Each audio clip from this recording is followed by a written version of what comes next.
What's up guys, in today's video I thought we'd have a little bit of a catch up from what happened in the stock market as well as the cryptocurrency market last week, because there's been a lot of mayhem, a lot of fear, a lot of things going on in the markets across cryptocurrency as well as the stock market space as well. So what I want to do is dive onto the stock charts. We'll go through some of the stocks as well as the S&P 500 as well, which are in my investment portfolio, and we'll talk about some of the cryptocurrencies which are in my investment portfolio too. But before I do so guys, for those of you who are new around here, my name is Mitch. I post all kinds of videos on investing and the stock market. If you do enjoy content like that, hit that big red subscribe button down below, drop a like on the video guys, really helps out the channel. And with that being said, let's dive straight onto those stock charts. So this is a charting software called tradingview.com, which I personally use to take a look at all the different cryptocurrencies as well as the stocks in which I have within my investment portfolio.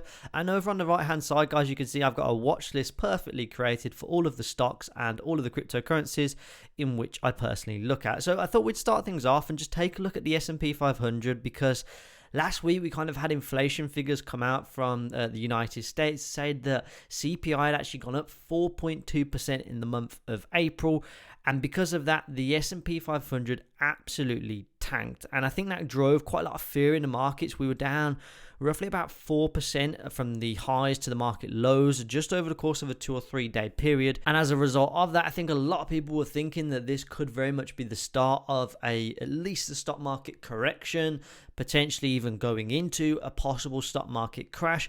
However, as you guys can see, as of kind of Thursday and Friday, the back end of the week, the stock market did certainly have a lot of resurgence into it, and it came back up about 2.4%. So for me personally, this may not be the exact time that we're going to see a bigger stock market correction. It'll be very interesting to see what happens into next week, with a lot of earnings reports coming out for a few key companies next week as well. So we'll wait to see whether that S&P 500 goes back on to kind of back in line with all-time highs, or whether we do see a lower low formed within this market and we do see the S&P 500 fall lower. Again, this similar kind of analysis goes for the FTSE 100 when we look at the UK 100, as you guys can see. We did see that big sell-off over the course of last week from market highs down towards market lows of about 4.7%. Before then, once again, seeing that kind of big resurgence playing out for the FTSE 100 and actually going from lows back towards Friday's highs anyway of about 3.5%. And when we kind of blow this out and look at it from the weekly perspective, you can see actually just how well the FTSE 100 has been doing. Obviously not as well as the S&P 500, but certainly a lot of resurgence since kind of the market crashed last March. We're up about 42% for the UK or the FTSE 100, which is really positive on the whole. And hopefully the FTSE 100 can continue to climb over the course of the coming months ahead as well. Now, in terms of some of the other stocks in which I have within my portfolio, you can see there is a flash of green down the right hand side when we look at the stock watch list. However, it very much hasn't been the case for many of those stocks, specifically the tech stocks, over the course of the past few weeks, even the past few months. If I'm honest guys, a lot of my portfolio is severely down right now. The first one being AMD, which for me personally is quite a sizable holding within my portfolio currently. However, it's been absolutely battered over most recent weeks. You can see pretty much I have it outlined already from kind of the previous highs in the market around $98 per share. We're now trading back in line with this area of support again, about $74 per share, down about 26% from market highs, which is absolutely massive. For me personally, I think this is more of a very much an undervalued stock right now, actually, is my personal view anyway, and it's a stock that I'm certainly going to continue to hold. I am sat in the red a little bit on AMD currently, based on this most recent price action, especially over the course of the last 3 weeks or so, where just in the last 3 weeks alone, we're down about 16%. However, I am hopeful that we will look to hold up on this area of support at around $74. You can see that it has acted up as an area of support in the past. Multiple occasions. We had 1, 2, 3 retests here. We've had a fourth one here, and even a fifth one as of right now.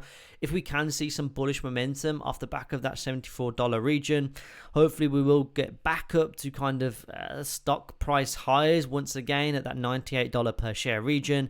And for me, that would be an ideal target for the end of the year. So that's AMD. I'm still bullish on the stock despite the fact that it's very much seen a lot of bearish momentum on the whole over the course of most recent days. Then the next stock in which we have is Amazon. Now, Amazon, there's a bit of a mess on this stock chart. I think it's from previous videos.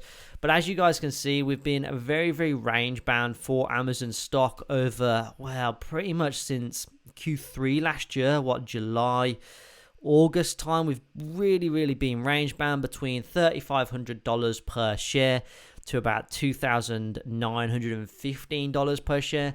There was a little bit of talk about an Amazon stock split, but I haven't really seen anything else on that, and I don't believe they are going to do a stock split, or I certainly haven't heard about it anyway.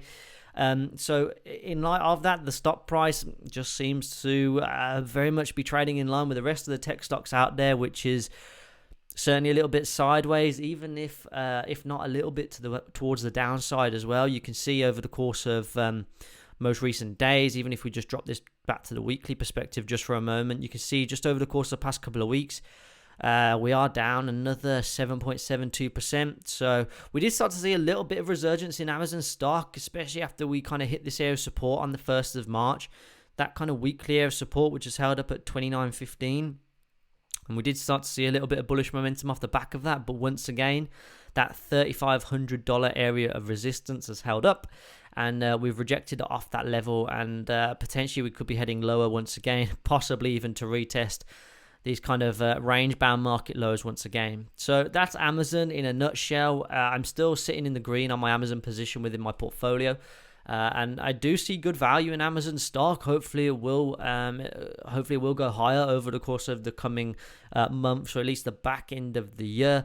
Obviously, we did see as well, and it's worthwhile bearing in mind, across a lot of stocks out there, especially tech stocks, we saw a huge run up after the kind of March market crash last year. Amazon stock is up like 115%. And since then, it's been range bound, and I think it's wise not to get carried away with instant returns. Obviously, we've seen big bull runs in the market, especially the S&P 500, which is up about 85% over the course of the past 12 months. Bearing in mind, like, average annual rates of return are about 9 or 10% per year.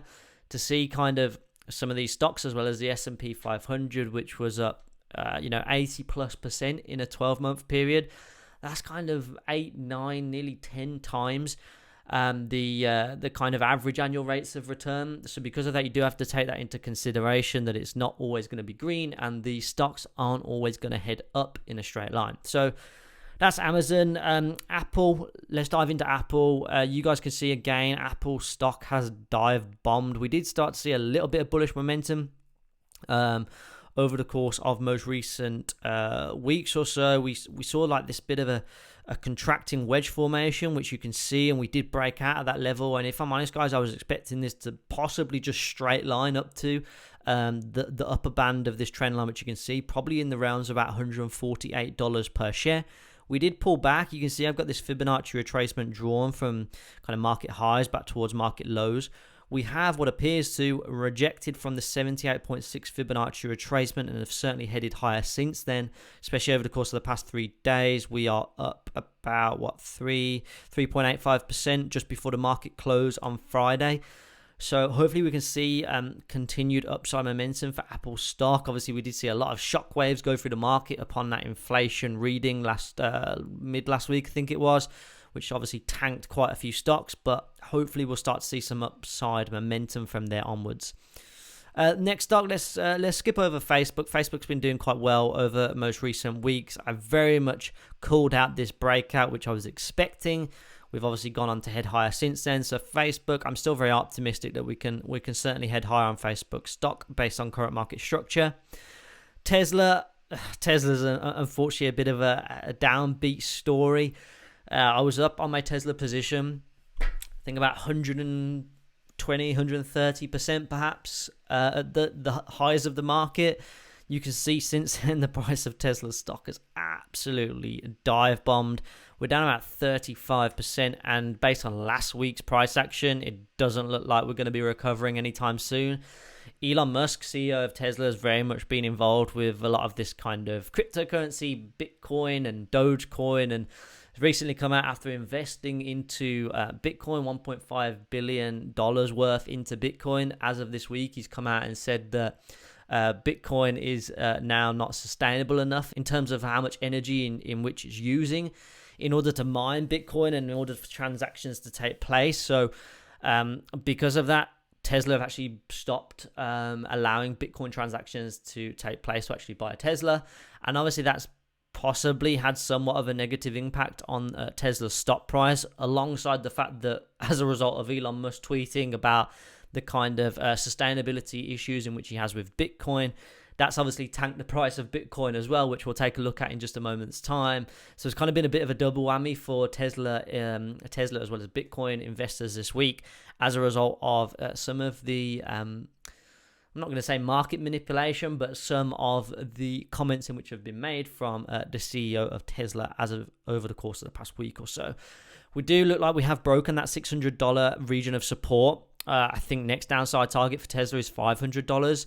I do, despite the fact that Tesla from a normal price to earnings perspective is certainly still very much overvalued, I do certainly still see that we could certainly look to invest more into Tesla over the coming weeks and months ahead. As this thing comes down, for me personally, I only ever see more value in investing in Tesla stock as a long-term play, like a 5 to 10 to 15 year hold for Tesla. So, these opportunities now, I do see them as opportunities, and I'm certainly not being feared out of Tesla stock just on the basis that it's down 35% or so over the course of last few weeks or last couple of months or so. So that's Tesla. Next stock is Palantir Technologies, the good old Palantir Technologies. As of Friday, we had some well-needed upside momentum, up 9.31% as of just on Friday's daily candle alone.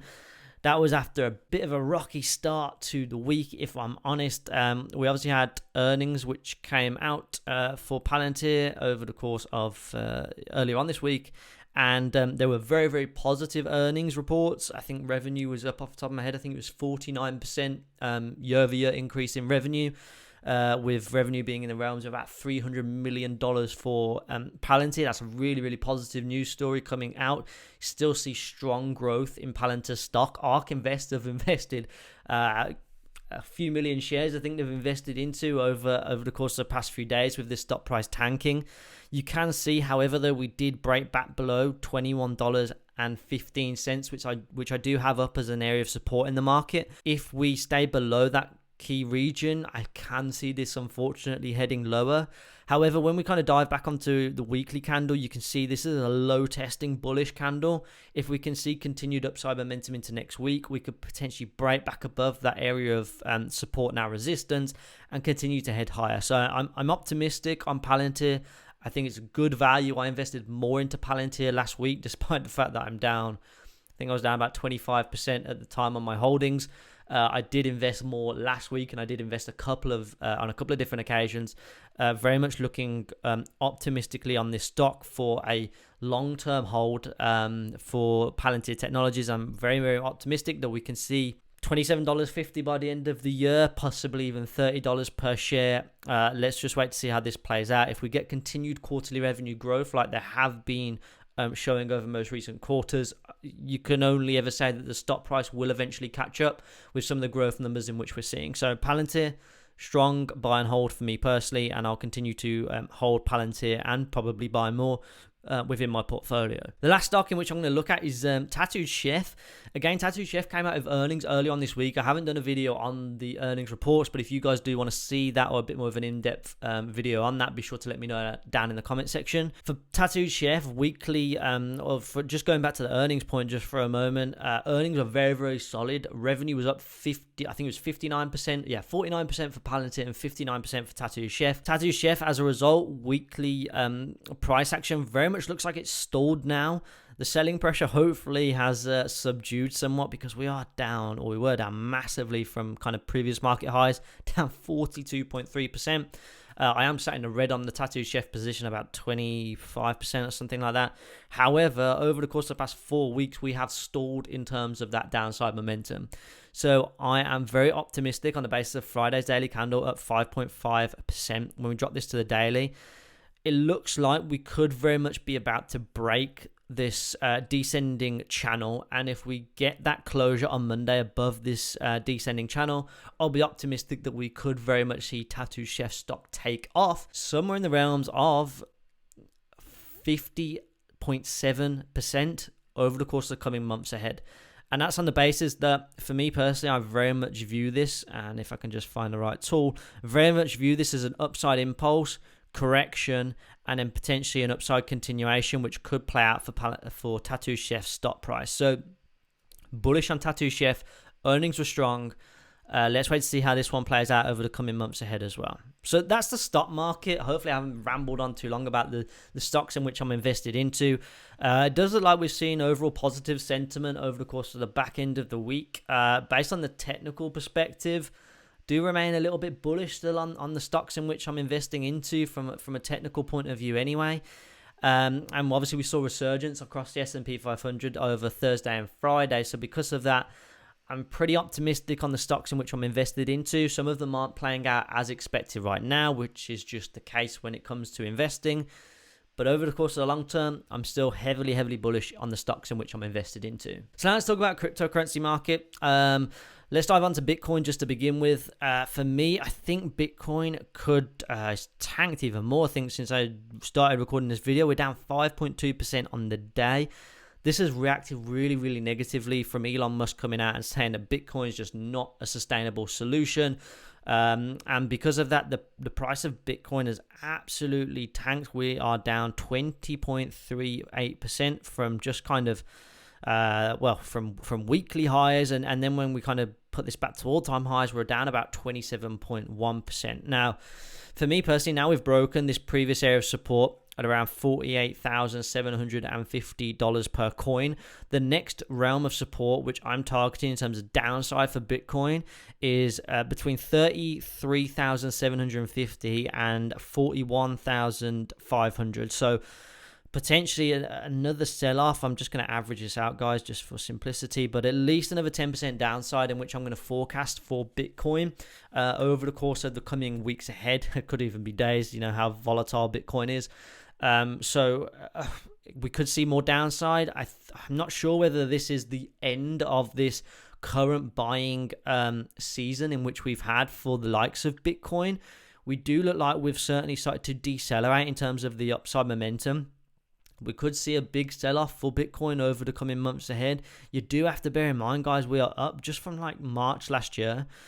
We're still up well over 1,000%. So you do have to consider the fact that some people will certainly be taking profit on some of their Bitcoin positions. And I think that's only to be the case because in reality, the price of Bitcoin can't just go up continuously, almost in a parabolic run. From now until forever, we will see pullbacks, we will see bear markets, and we will see big crashes for Bitcoin like we've seen in the past. Whether this is the start of a new one, I do not know. But you do certainly have to consider that it won't always be plain sailing when you're investing into cryptocurrency. Same goes for the likes of Ethereum. We've been in this parabolic run again over the course of most recent months. Literally exploded. I managed to invest only £100, admittedly, into Ethereum back on where we saw this. I think it was either that dip or it was the one before. I think it was the one before. Around the end of Feb. Start of March, I bought the dip on Ethereum thinking, yeah, we'll probably go up to a couple of $1,000. Little did I realize we were going to go on. Well, at the very highs, we were up to $4,400 for Ethereum before most recently dropping down. And we're down quite heavily on the day, about 10%. Again, expect a pullback for Ethereum. It would not surprise me if this thing pulls back. We're already in corrective territory because we're down now over 10%. So in line with Bitcoin's price action currently, I'm expecting this to correct as well. Then let's dive down to Cardano because this one has really popped off. Another one in which I invested into. Again, I looked at it from a technical perspective. So as of the 5th and 6th of May, I was monitoring Cardano's price action because I believed if we saw a break back above this kind of $1.52 region and we saw a break above this almost like a bit of a wedge formation or triangular ascending channel, as you guys can see, I was expecting if we broke that region that we would then continue higher. That certainly was the case. Cardano broke higher and then has continued its upside momentum. I'm up. I think I'm up about 50% on Cardano at the minute. Yeah, 45.28% on my Cardano position, literally over the course of about 2 weeks or so, or a week or so. So again, really, really strong price action. I mean, I expected this. I still expect this to move slightly higher over the course of the coming days ahead. But again, it will probably correct and pull back just like Bitcoin and Ethereum. Finally, DogeCoin. Taking a look at DogeCoin, let's drop it to the weekly. So you can see I very much saw some downside momentum of last week's Saturday Night Live with the whole Elon Musk thing. Since then, Elon Musk has come out and said, heavily backing DogeCoin and working with developers to see how we can make this more efficient. And he also put a tweet out to say whether Tesla should actually accept DogeCoin as a means of payment. That's kind of provided some resurgence for DogeCoin after a big sell-off over the course of the week itself, from kind of market highs to market lows, about 52%, half the price of DogeCoin. However, over most recent days, we've seen somewhat of a bit of a resurgence. I still think DogeCoin can go higher, though, if I'm honest, guys. We drop it to the 4-hour. You can see price action decelerated within this wedge. Price looks like it's broken out again. But if I'm honest, I think this will be a little bit corrective now. And then we'll see another run of upside momentum for DogeCoin. And if I'm honest, I think we'll be back in line with that kind of 72 or up to about 74 cents per DogeCoin in no time at all. If I'm being truthful, I think Elon Musk will pump the price of DogeCoin up over the course of the coming weeks or so ahead. So that's a bit of a breakdown. We've been recording for quite some time now, so I think I'll wrap it up there. That's my view on the stocks as well as the cryptocurrencies, which I have an interest in, as well as some in which I have personally invested in too. Be sure to let me know, guys, down in the comment section below what your views are on some of the stocks and cryptocurrencies in which we've spoken about during today's video. And with that said, guys, if you did enjoy the video, be sure to drop a like on it, subscribe to the channel if you're new around here. And with that being said, I'll see you over in the next video.